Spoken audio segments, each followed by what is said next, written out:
శ్రీ గురుభ్యో నమః. పంచబ్రహ్మాసన స్థిత, ఐదుగురు బ్రహ్మలచే నిర్మింపబడిన ఆసనమునందు ఉన్న అమ్మ. పంచబ్రహ్మలు బ్రహ్మ, విష్ణు, రుద్ర, ఈశ్వర, సదాశివుడు. మొదటి నలుగురు 4 కోళ్ళు, సదాశివుడు పానుపు. అటువంటి ఆసనమే పంచబ్రహ్మాసనం.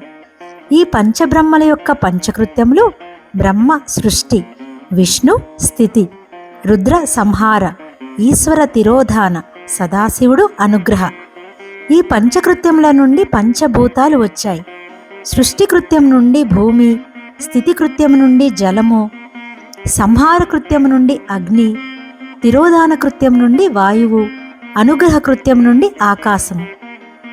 అలా పంచబ్రహ్మలు, పంచకృత్యములు, పంచ తన్మాత్రలు, పంచేంద్రియములు, పంచ జ్ఞానేంద్రియములు, పంచ కర్మేంద్రియములు, పంచప్రాణాలు, పంచభూతములు, ఇలా ప్రపంచమంతా కలిపితే అదే పంచబ్రహ్మాసన స్థిత. ఇదంతా ఎవని వల్ల పనిచేస్తుందో అమ్మ దాని మీద కూర్చుంది. కుండలిని శక్తి వెన్నెముకలోని సుషుమ్న ద్వారా పైపైకి ప్రాకుతున్నప్పుడు 4 గ్రంథులు, మైలురాళ్ళు తటస్థపడతాయి. మూలాధార, స్వాదిష్టానములకు సంబంధించిన బ్రహ్మ గ్రంథి, మణిపూర, అనాహత చక్రాలకు సంబంధించిన విష్ణు గ్రంథి, విశుద్ధి, ఆజ్ఞా చక్రాలకు సంబంధించిన రుద్ర గ్రంథి, లలాటానికి, శిరోమధ్య భాగానికి సంబంధించిన ఈశ్వర స్థానం. ఈ 4 మంచపు కోళ్లను అధిగమించి వెళ్ళాక ఉన్న తల్పమే సహస్రార కమల స్థానం. ఆ కమల స్థానమే సదాశివుడు. పంచబ్రహ్మలు దిక్కుల పరంగా తూర్పు, పడమర, ఉత్తరం, దక్షిణం, ఊర్ధ్వదిశ.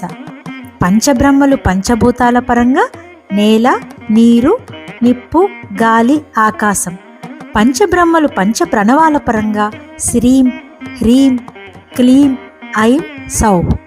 ఇన్ని విధాలుగా అమ్మవారు పంచబ్రహ్మాసన స్థిత అవుతుంది.